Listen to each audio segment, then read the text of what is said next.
వీర తెలంగాణ మన శౌర్య తెలంగాణ మన ధైర్య తెలంగాణ మన భాష తెలంగాణ మన ధైర్య తెలంగాణ మన భాష తెలంగాణ మన వాణి తెలంగాణ మన భాణి తెలంగాణ మన వాణి తెలంగాణ మన భాణి తెలంగాణ మన శ్వాస తెలంగాణ మన ధ్యాస తెలంగాణ మన శ్వాస తెలంగాణ మన ధ్యాస తెలంగాణ తెలంగాణ అంటేనే ఒక ప్రత్యేకత ఉనికి విశిష్ట సంస్కృతి ఉద్యమాలకు పుట్టినిల్లు తెలంగాణలోని ప్రతి గ్రామం ఒక వీరునికో ఒక కళాకారునికో ఒక కవికో ఒక గాయకునికో ఏదో ఒక రంగానికి చెందిన గొప్ప వారికో జన్మనిచ్చింది.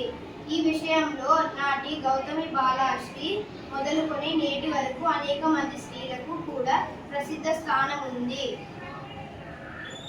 రగిలించే పౌరుషాన్ని తెలంగాణ రగిలించే పౌరుషాన్ని తెలంగాణ కదిలించే హృదయదీప్తి తెలంగాణ కలిగించే ఉదయదీప్తి తెలంగాణ త్యాగాలకు మారుపేరు తెలంగాణ త్యాగాలకు మారుపేరు తెలంగాణ వీరులకు పుట్టినిల్లు తెలంగాణ వీరులకు పుట్టినిల్లు తెలంగాణ ఇంత ప్రాధాన్యత సంతరించుకున్న తెలంగాణలో మెతుకు సీమ సిగలో విరిసిన శౌర్య పారిజాతం రాణి శంకరమ్మ.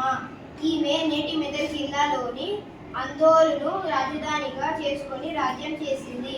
శత్రువులకు సింహస్వప్నమైంది, ప్రజలకు ఆరాధ్య దేవత అయింది. నేటికి ఈమె గురించిన కథలు పాటలుగా గాథలుగా చెప్పుకుంటారు పల్లె ప్రజలు.